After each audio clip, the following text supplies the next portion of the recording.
Bismillahirrahmanirrahim. Assalamualaikum warahmatullahi wabarakatuh. Ashadu an la ilaha illallah, ashadu anna Muhammad Rasulullah. Allahumma sholli ala sayyidina Muhammad wa ala ali sayyidina Muhammad. Kama sholaita ala sayyidina Ibrahim wa ala ali sayyidina Ibrahim. Bil alamina innaka hamidum majid.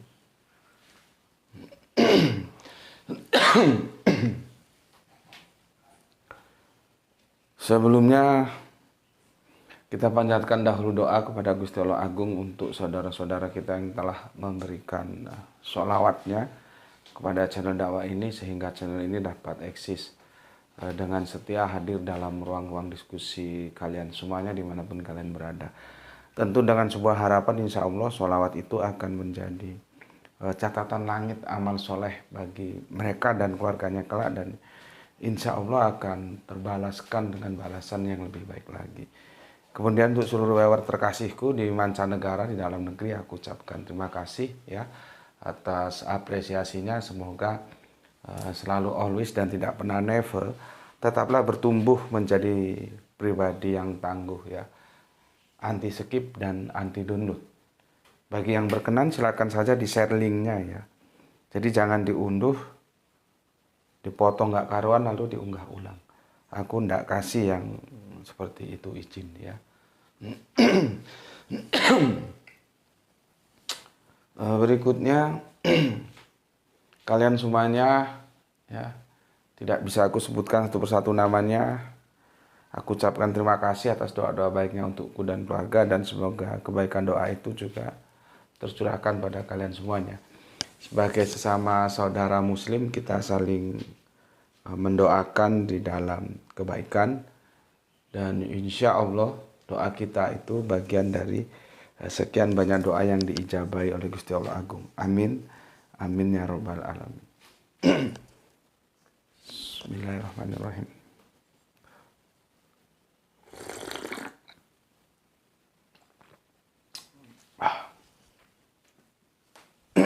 Oke. Mencari arti kitab seri yang ke-9. Mencari ya arti kitab seri yang ke-9. Sama yang kajian utama dia bareng ya, 9. Nanti malam juga kajian utamanya 9. Kadang-kadang aku mau jelaskan tuh keliru karena serinya sama, seri yang ke-9. Kemarin sudah aku jelaskan kan begini. Tolong bacakan deh. Yang ini ya. Yang ini.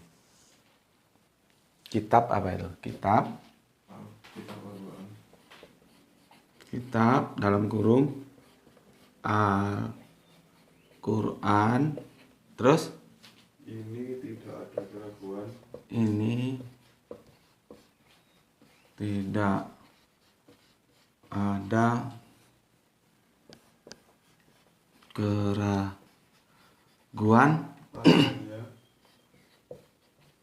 padanya, Petunjuk bagi mereka. Petunjuk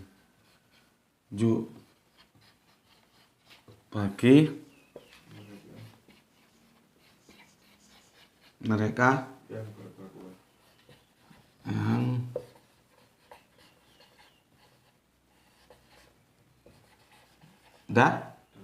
Oke, ini Quran surat Al-Baqarah surat yang kedua, ayat yang kedua. Oke.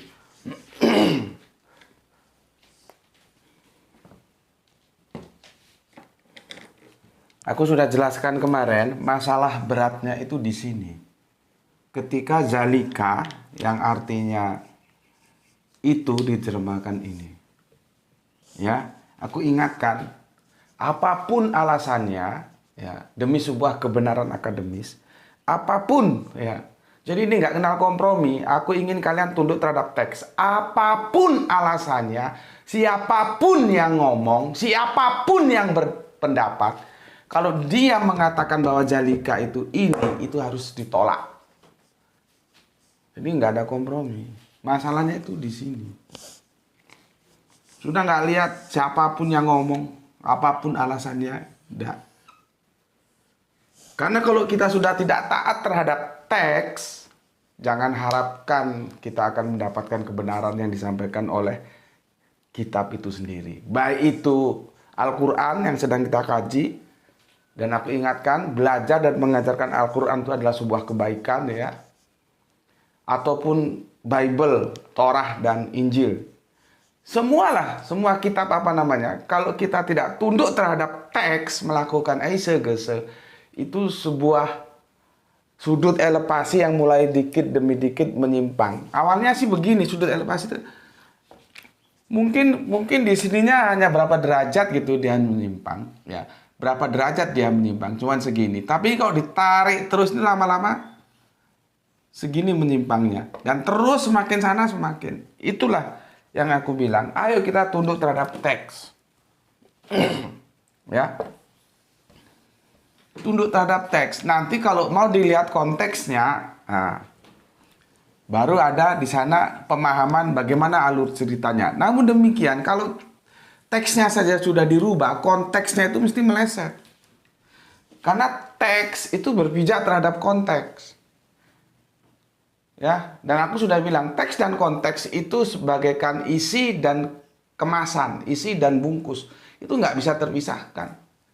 Kamu makan duren, ketemu duren ya di jalan, tapi duren doang sudah terkelupas dan dia sudah di atas daun pisang atau apa gitu. Kamu berani makan. Tapi kalau ketemu duren yang utuh, masih dalam buah duren itu, kamu tentunya berani makan yang masih ada kulitnya. Tapi kalau sudah durennya, itu kamu kan mikir dua kali, ini kalau nggak diracun itu gimana ini? Ya, jadi itu masalahnya, antara kulit dan isi itu tak terpisahkan. Ya. Jadi jangan main-main terhadap teks. Makanya aku berani mengkaji kitab suci, baik itu kitab kita, ketika dalam edisi-edisi terjemahan itu banyak yang kita dekonstruksi karena nggak tunduk teks. Begitu juga kitab-kitab saudara kita Kristen, yaitu Torah dan Injil. Begitu juga kita lihat dia tunduk terhadap teks enggak. Ketika Sema o Israelu Yahweh Elohenu Yahweh Ehad itu tidak tunduk terhadap teks. Karena Ehad itu teksnya tunggal, bukan tritunggal. Itu loh salah satu contoh yang harus kalian jadi pelajari. Jangan begini nih. Ya, terpisahnya Kristen, dalam tanda kutip karena tidak semua ya, dari akar keyahudiannya, kan Kristen itu kan dari Nasrani. Nasrani itu cikal bakalnya ya Yahudi. Kenapa kemudian setelah menjadi Kristen terpisah jauh bagikan barat dan timur? Ya karena tidak tunduk terhadap teks, di mana Ehad, ya Ehad, kalau kita Ahad, ya Ehad, ini mau nggak mau ini tunggal, bukan tritunggal. Gitu loh. Yang jadi masalah kan di sini. Ini harus dipahami dalam konteks Yahudi, karena ini bahasanya orang Yahudi yang notabene Ibraniun. Kalau dia dipahami keluar dari Yahudi, akhirnya ya begini. Nah ini dalam konteks Arabiyun, ini zalika. Gimana tulisannya zalika? Tuh, buka Al-Quran 2. Cepat. Ini zalika, bukan hada. Al-Quran surah 2 ayat 2. Gimana kok bisa menjadi ini? Gitu loh. Nah, aku sudah jelaskan. Kesalahan ini karena adanya kesalahan ini. Gitu loh. Aku sudah bilang, satu kesalahan bisa dianggap benar, maka dia memerlukan kesalahan berikutnya. Kesalahan pertama, kesalahan kedua. Kesalahan awal, kesalahan berikutnya. Karena kalau ini itu menjadi aneh. Karena yang ngomong ini kan Al-Quran. Ini kan Quran ini. Quran surat Al-Baqarah surat 22. Ini kan Quran ini.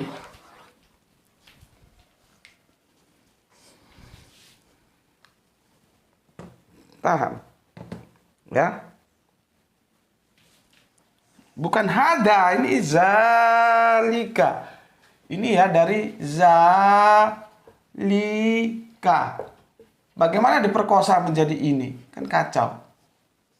Tidak boleh. Ya, tidak boleh. Nah, aku sudah kasih contoh.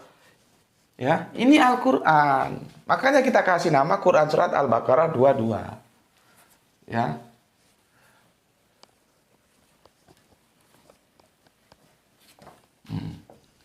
Ini Al-Quran. Nggak mungkin Al-Quran itu ngomong itu. Karena dia sendiri yang ngomong. Seperti gue. Berapa kali gue contoh. Kalau otak lu nggak ngerti juga gue heran. Mau pakai analogi apa lagi yang mau gue pakai untuk lu. Gue seperti itu. Nggak mungkin. Mesti gue seperti ini. Karena gue yang ngomong. Gue di sini. Masa gue ngomong gue seperti itu. Sama dengan karena ini sudah di-Al-Qurankan. Kitab ini. Maka dia secara logika kalimat harus ini. Maka dia bilang Al-Quran ini. Nggak mungkin Al-Quran itu. Karena Al-Quran sendiri yang ngomong. Gitu loh. Jadi permasalahannya ketika kitab nih. Kitab ya. Dinisbahkan menjadi Al-Quran itu sebuah kesalahan. Untuk menjadi benar maka. Membenarkan yang salah itu diperlukan kesalahan berikutnya. Nih. Ya, nah kemarin kan ada alternatif dari Mas Edi Margono. Dia bilang Al-Fatihah dari Oskis yang di Trenggalek. Dia bilang Torah, Injil, ya kitab-kitab terdahulu dari bapak kita yang ada di Deli Serdang. Kisah, ya ada 3 alternatif dan kita sudah mengulasnya kemarin. Dari sudut pandang saudara kita Mas Edi Margono yang punya Jogja ya. Tapi yang jelas Al-Quran ini sudah kita tolak. Kita tidak pakai ini. Karena ini kalau ngomonganku dipotong tuh bahaya.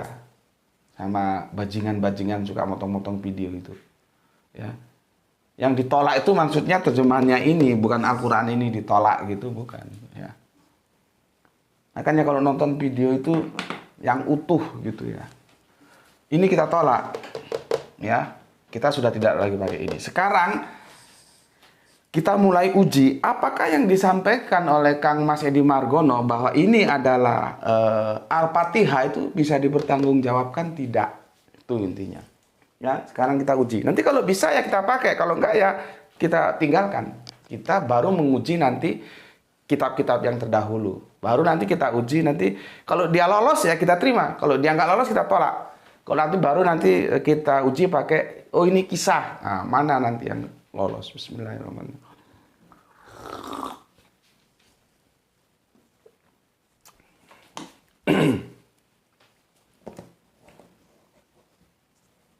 Oke ya, sekarang sebagai bentuk penghormatanku, apresiasiku, aku sampaikan komen yang masuk dari kalian, aku coba apresiasi. Dari Kang Mas Edi Margono, Al-Fatihah adalah buku paling wajib bagi siswa. Siswa mulai dari SD sampai mahasiswa, ya, siswa mutakin. Siswa SD baru masuk tahapan percaya yang gaib, mahasiswa sudah sampai tahapan yang yakin kehidupan akhirat. Cek ganti kacamata dulu.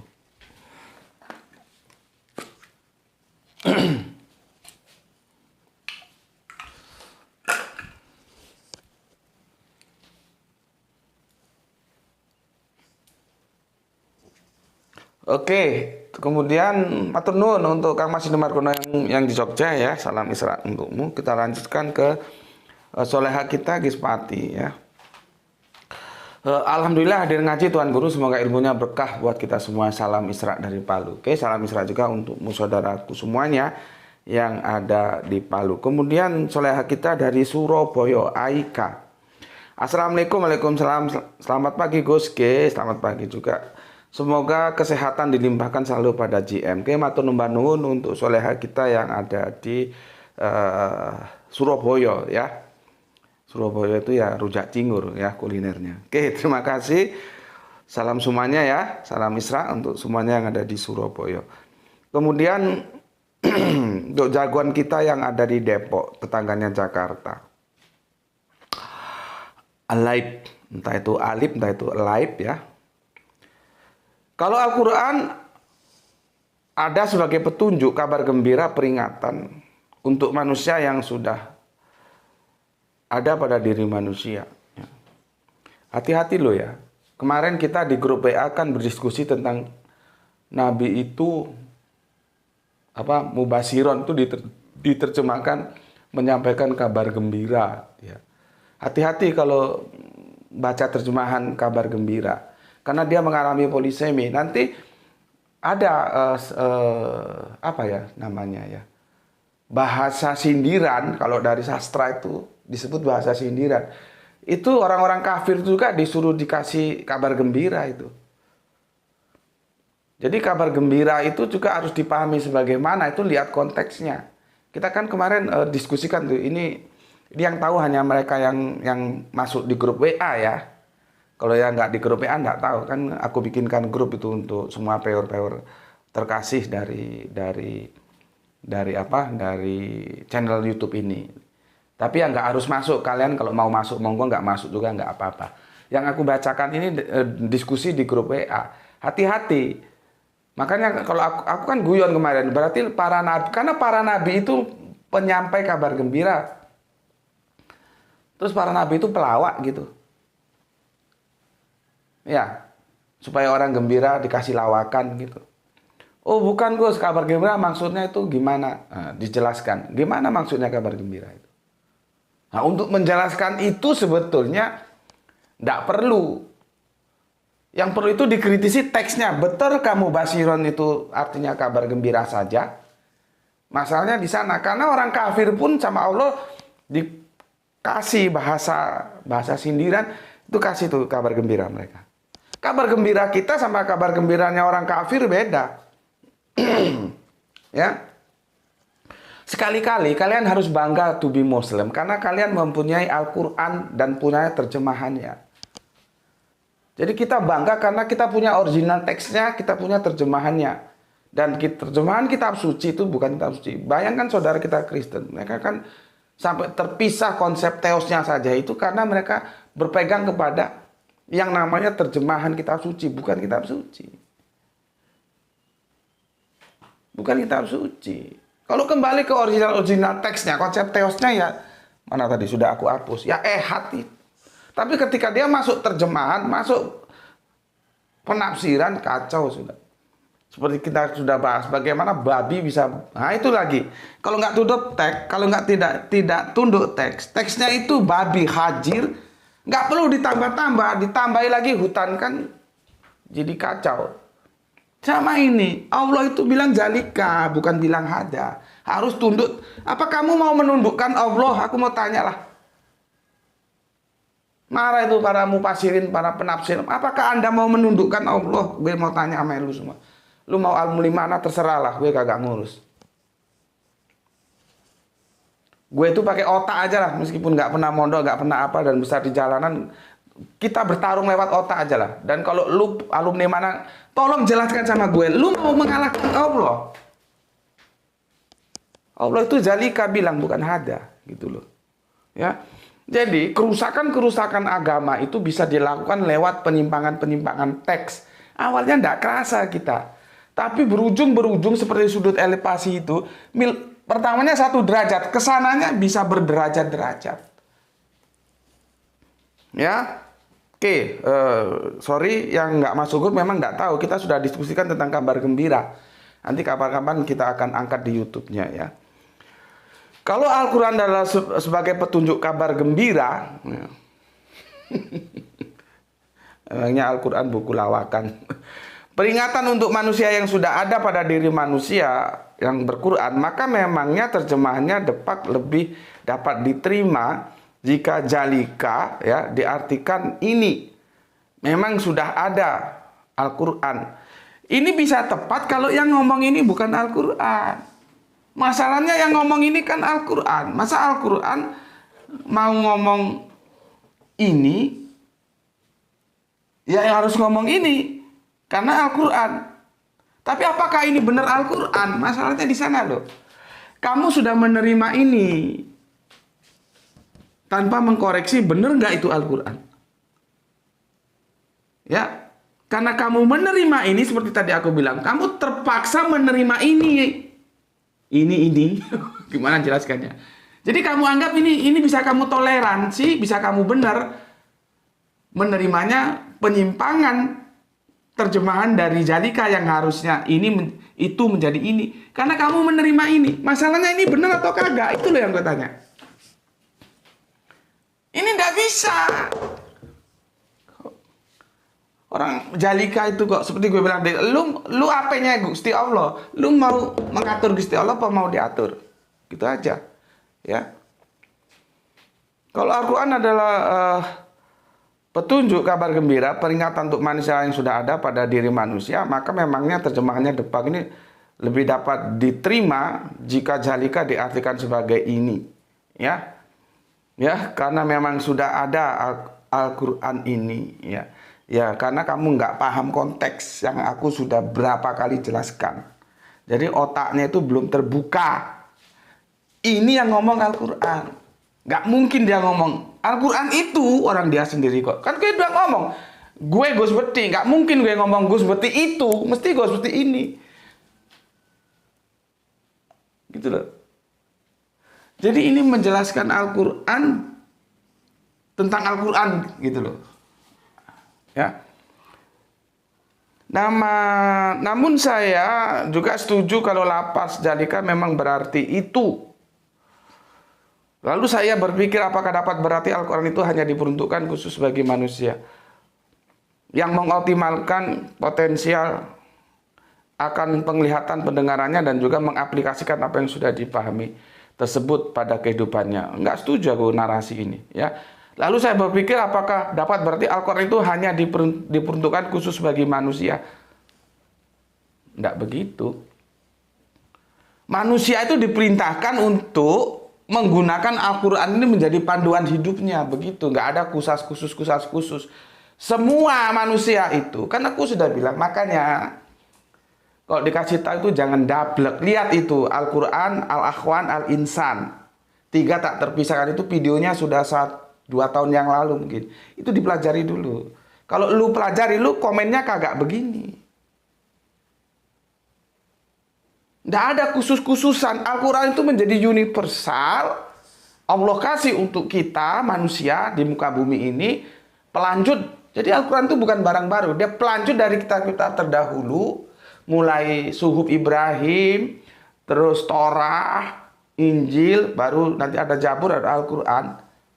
Itu menjadi panduan universal. Nggak ada khusus-khususan. Untuk semua manusia. Masalahnya, manusianya mau atau kagak. Nah, di situ.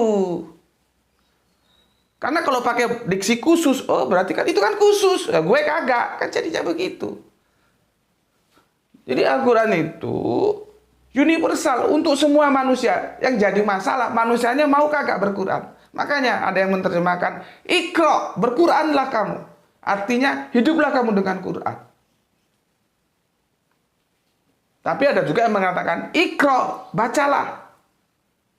Baca kehidupan ini. Dengan apa bacanya? Dengan Quran. Kembali ke Quran lagi. Gitu ya. Oke.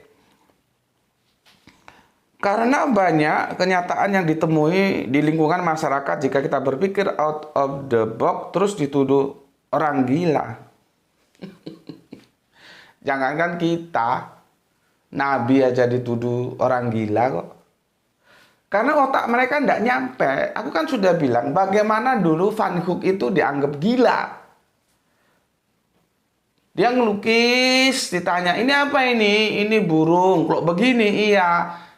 Ini dari apa kok bentuknya begini? Ini burung besi, bisa terbang? Bisa. Orang bilang, gila lu, ada besi bisa terbang. Teknologi pesawat terbang belum ketemu. Tapi orang-orang seniman itu sebetulnya dengan saintis itu, jadi ya seniman, saintis, teologis. Jadi tiga habitat ini hampir menemui titik temu dalam habitat yang sama loh.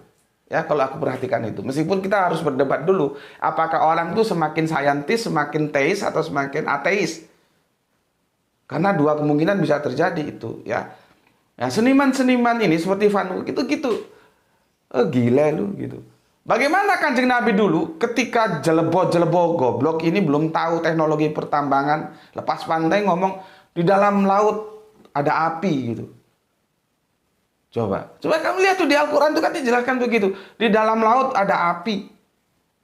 Itu diterima oleh masyarakat yang pada waktu itu masih awam teknologi pertambangan minyak lepas pantai. Kan ini Nabi Muhammad ini gimana sih? Gitu. Masa di dalam laut ada api? Kan begitu.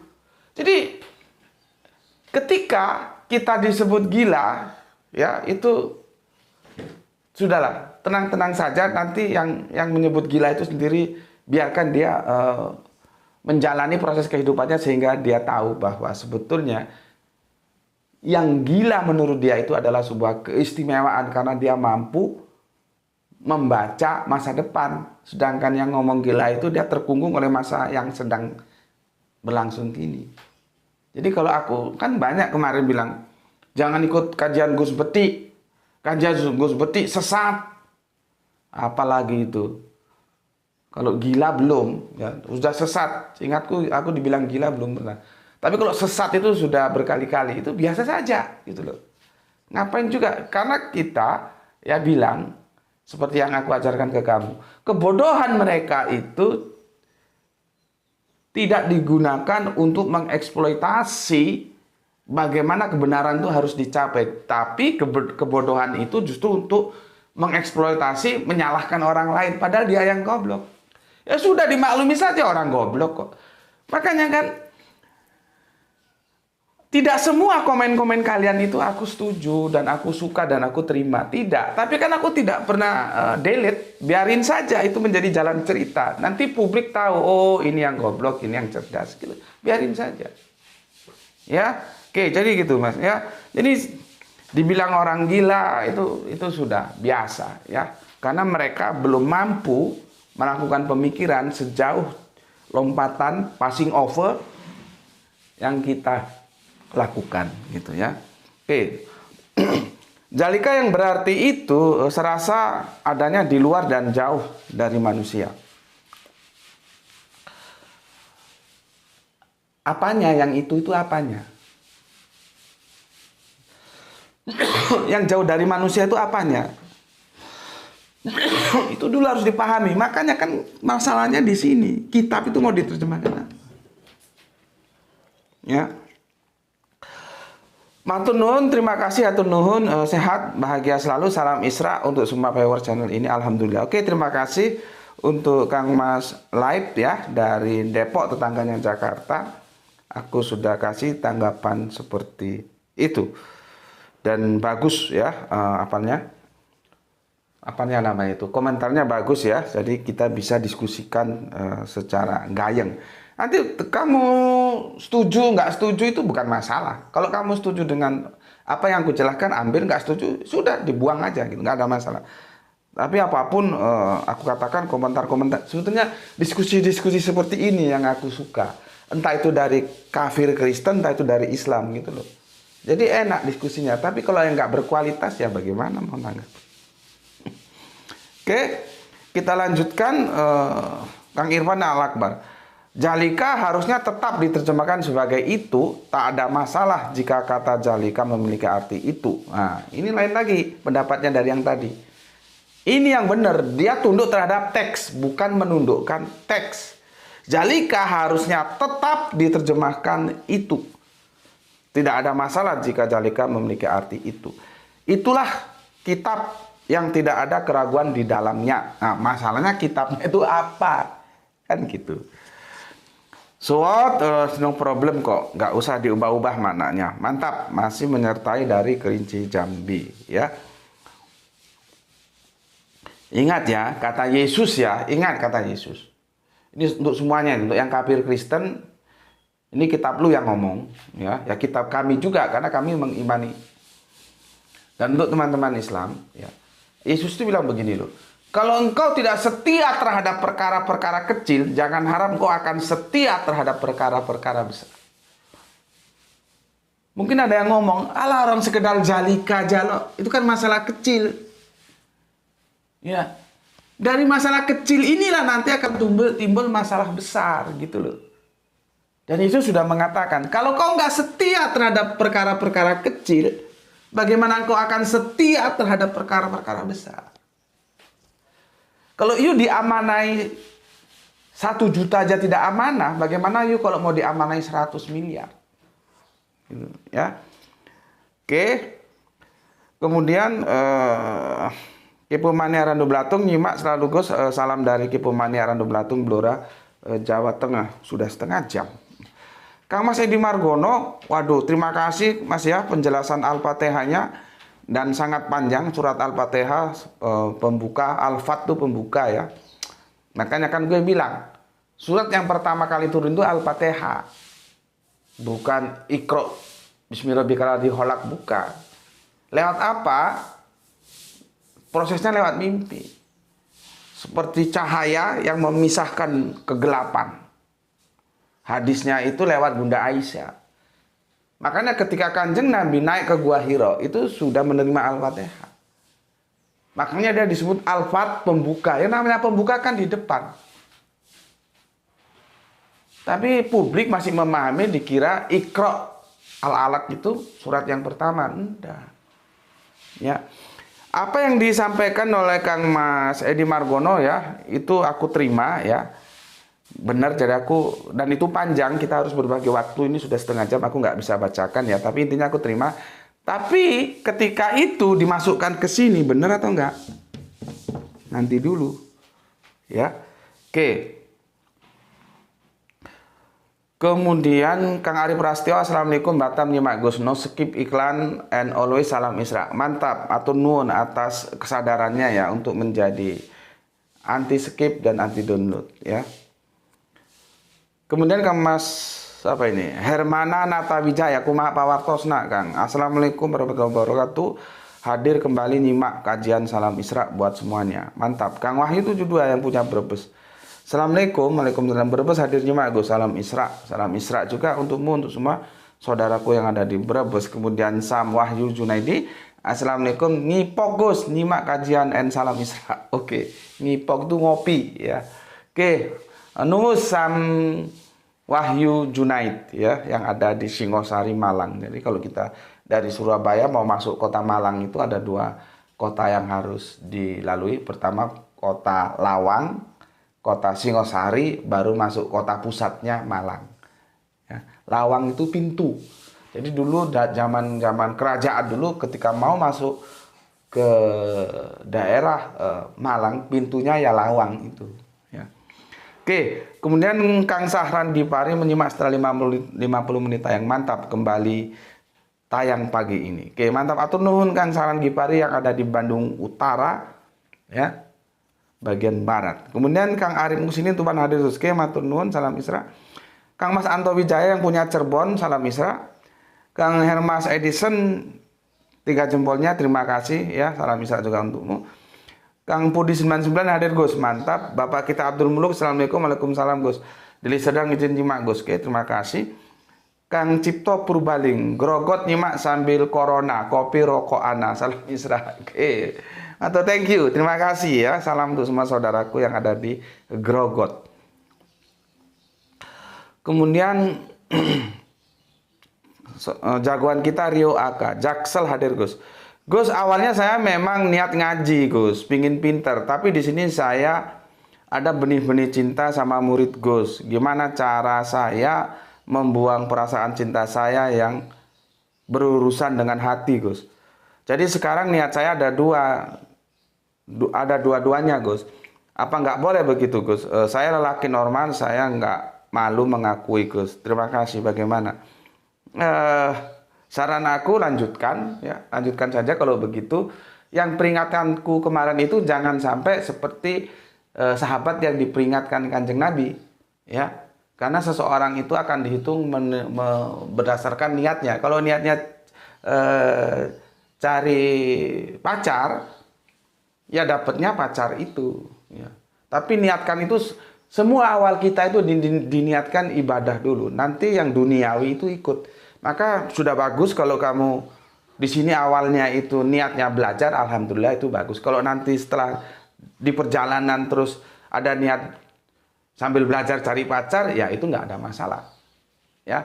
Yang penting jangan niatnya untuk melaksanakan perintah agama itu menjadi second niat gitu. Itu menjadi yang primer, yang utama.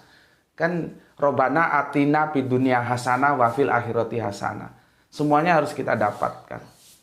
Ya, kebaikan dunia dan kebaikan di akhirat. Tapi walaupun demikian, kalau misalkan kita harus memilih, ya itu yang diutamakan yang akhirat. Tapi kan tidak begitu, karena kita ada di dunia. Namun demikian jangan lupa, landasan pertamanya itu akhirat. Ya, akhirat itu dalam arti perintah agama gitu loh ya. Jangan dipahami secara letterlek. Seperti sahabat Nabi itu, kalau dia niatnya itu karena hijrah, kan dia dapat juga itu cewek. Kan ceweknya ikut hijrah. Ya. Tapi kalau niatnya dia cari cewek itu, dia kejar ikut ke Madinah, ya yang dia dapat cewek itu yang gue maksud ya. Tapi kalau yang seperti kamu sampaikan, Gus, awalnya saya memang niatnya ngaji, Gus pingin pinter, itu mantap sudah. Nggak apa-apa ya. Masalah di tengah jalan kan nanti kita cerita lain, tapi landasannya sudah benar. Tinggal melanjutkan. Nanti di tengah jalan kamu tertarik sama seorang cewek pacar, ya nggak ada masalah gitu. Jadi aku sampaikan seperti itu. Gue lanjutkan saja. Dan kamu cukup gila, nah kan dia cukup gila si Ryo Aka ini. Seperti tadi kan kita kata gila. Dan kegilaannya itu sangat mengingatkan aku tentang masa laluku. Dan dia gila, tapi aku lebih gila. Tentang cewek loh ya. Ini kan tentang cewek ini. Aku masih ingat dulu itu waktu aku masih kuliah. Ya. Jadi aku gitu orangnya tuh bla-blaan. Gengsi, malu-malu nggak ada sudah. Orang gue tidak mengganggu siapa-siapa kok. Apa yang mau gue kerjakan, gue kerjakan. Gue itu nggak ada gengsi itu nggak ada. Ya, gue pada waktu itu, gue kan masih mahasiswa ini, mahasiswi gitu ya. Kalau nggak salah sekitar duhur apa, gue habis mandi atau apa, gue masuk ke kamarnya Endang pada saat itu. Gue ngomong, Dan, gue seneng sama elu gitu. Gue jadi pacar, lu jadi pacar gue ya. Ditolak gue. Nggak mau gitu. Ya sudah, nggak mau. Dan gue nggak merasa malu, nggak merasa ini, enggak. Pokoknya gue sudah plong. Gue ngomong, gue seneng sama elu. Masalah lu tolak bukan urusan gue. Dan ternyata lu tolak, ya sudah. Orang gue juga nggak menerima. Gue cuek gitu. Ya sudah. Gue ditolak sama Endang, sudah. Akhirnya gue punya pacar. Ketika gue punya pacar, Endang ngomong sama gue kalau senang sama gue. Lu telat. Lu dulu ketika gue ngomong sama lu nggak mau sama gue. Sekarang gue sudah punya pacar, lu ngomong mau sama gue. Jadi telat gitu. Itu jadi gue bilang, Ryo Aka aku senang, dia jujur ngomong apa adanya ya. Dia gila tetapi ternyata Gus Meti lebih gila. Oke. Kita lanjutkan sekarang soleha kita Rimi Demak Adir Gus. Oke, mantap. Kang Rizal Wahyu mantap, hadir pertama terus ya. Rizal Wahyu jangan lupa ya, tugas kampusnya harus diselesaikan. Oke. Alhamdulillah sudah, aku tidak punya utang ya. Aku sudah apresiasi semua komentar kalian. Kalau ada yang terlewatkan mohon maaf, silahkan dikonfirmasi. Dan aku selalu berusaha selama komentar itu memenuhi kriteria estetika dan intelektual, pasti aku komentari. Baik itu Kristen maupun Islam, semuanya aku beri apresiasi yang sama ya. Selama dia memenuhi kriteria tadi. Oke, sekarang kita ke sini. Ya, copot kacamata dulu karena sudah nggak baca. Ya. Bismillahirrahmanirrahim.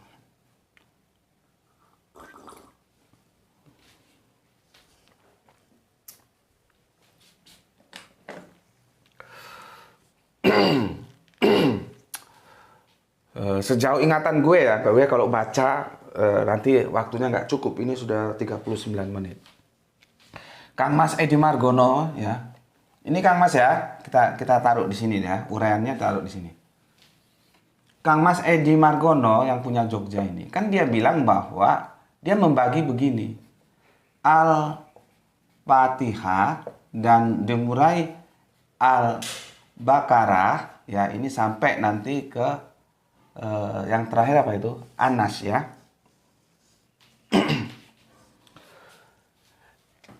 Ini ya, ini dia bilang induk. Ini anak, ya ada induk, ada anak. Ya. Perhatikan dulu, induk, anak. Kalau gue kan tidak begitu membaginya, tapi ada introduction. Nah, itu kalian perlu pelajari supaya kalian ngerti kalau diskusi di kampus sama orang-orang intelek itu bisa menjelaskan. Tuh, bukakan Al-Qur'an yang surat terakhir, Ya, bahwa buku akademis itu terdiri dari 3 bagian, ada introduction, ada uraian, dan ada summary, ya. Ada summary. Dan kemarin sudah aku jelaskan, ya. Introduction-nya apa Al-Qur'an itu? Al-Fatihah, ya. Summary-nya apa? Uraiannya itu apa? Dimulai dari Al-Baqarah sampai ke Juz Amma. Itu uraiannya, ya. Terus kesimpulannya, summary-nya itu ada di mana? Mulai Juz Amma sampai Anas, ya.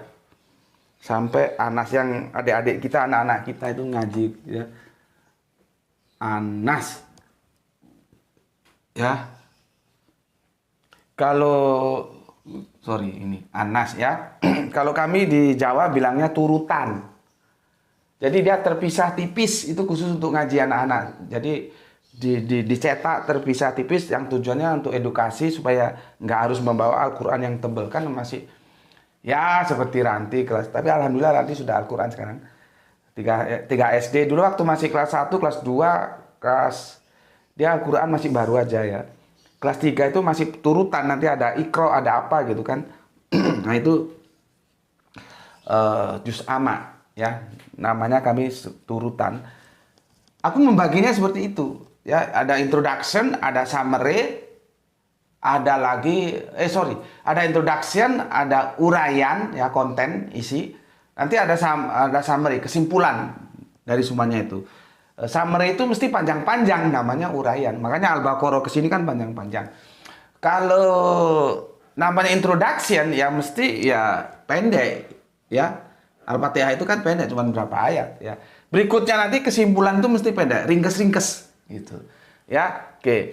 Nah, sementara Kang EM itu membaginya begini. Al-Fatihah, Al-Baqarah sampai Anas itu hubungannya induk, ya. Ibu anak gitulah, ya. Umul kitab. Kalau induk nanti kurang gampang diterima. Maka kalau gini aja, ibu aja. Ibu anak, ya. Ibu anak. Kita lihat, ya. Dalam satu ikatan, ya, bahwa ibu anak itu tidak terpisah. Ini menjadi kesatuan. Seperti Ranti Grahito tidak mungkin terpisah dari ibunya. Ini satu kesatuan. Gitu, ya. Pahami dulu. Ya. Ini satu kesatuan. Ya, nggak mungkin dia terpisah. Kecuali kok dia anak yatim, ya. Yatim piatu, ya itu terpisah. Ibu anak itu dalam satu kesatuan. Bismillahirrahmanirrahim. Ambilkan Al-Quran.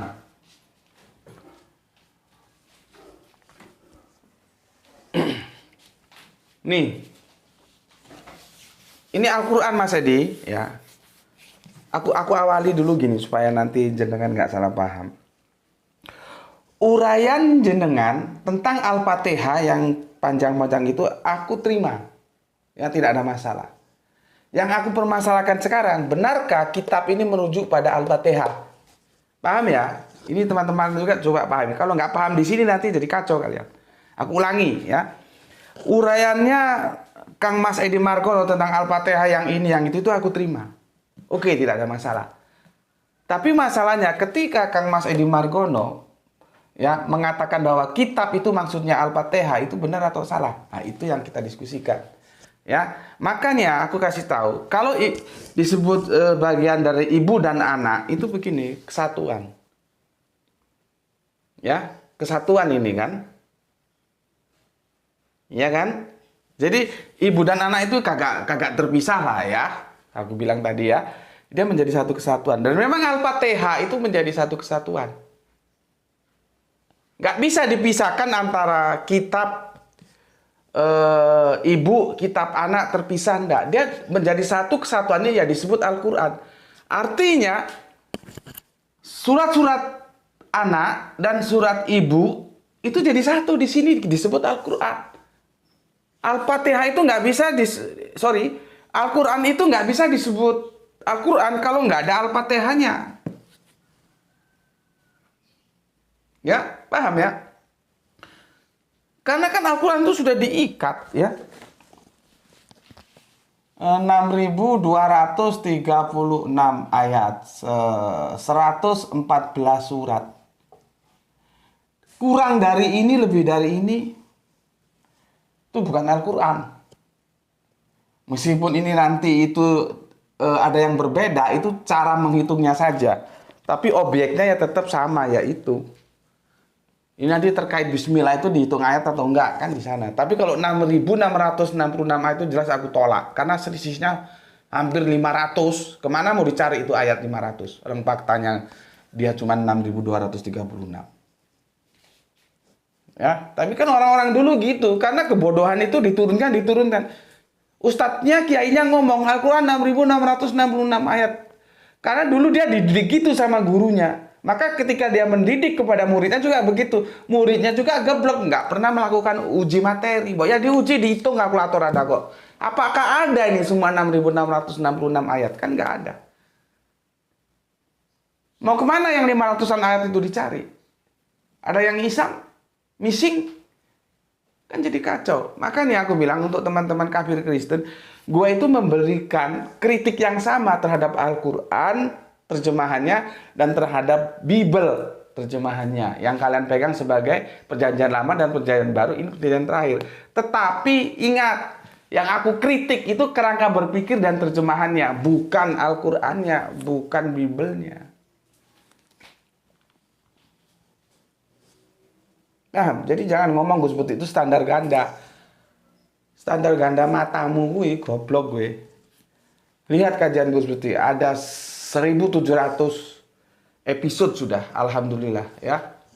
Silakan, di mana Gus Putih itu standar ganda. Jadi jangan, kalau you nggak bisa membantah argumentasi gue, ya sudah terima saja bahwa memang begitu kitab suci. Kalau kamu nggak setuju, kitab sucinya yang kamu kritisi. Seperti aku kemarin tadi malam.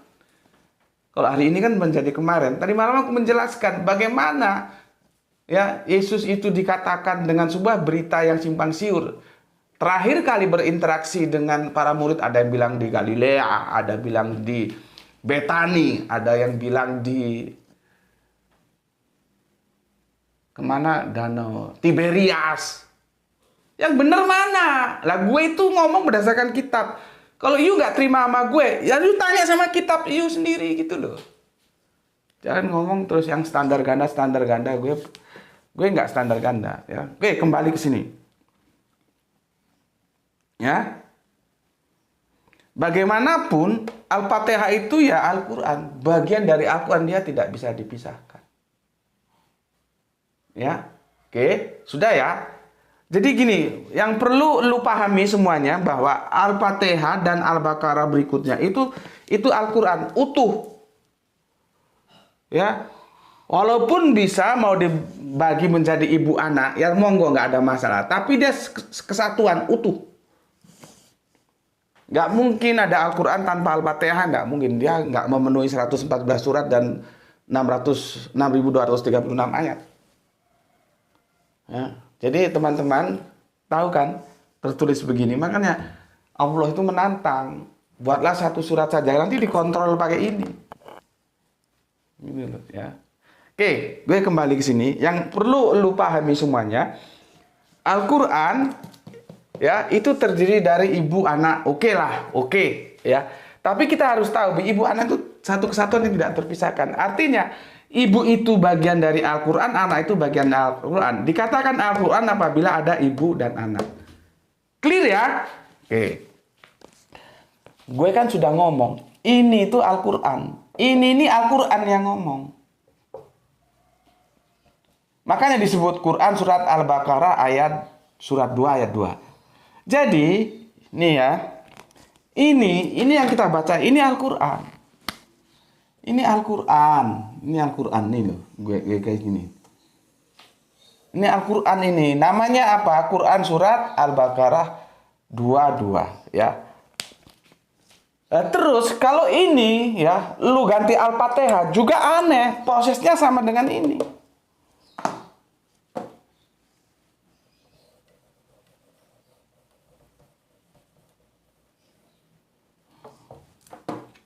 Ya. Al-Fatihah. Aneh. Maka supaya nggak dianggap aneh, dia tidak bisa mesti Al-Fatihah ini. Karena kenapa Al-Quran, Al-Fatihah ini sama seperti karena dia bagian dari ini. Problemnya sama dengan depak.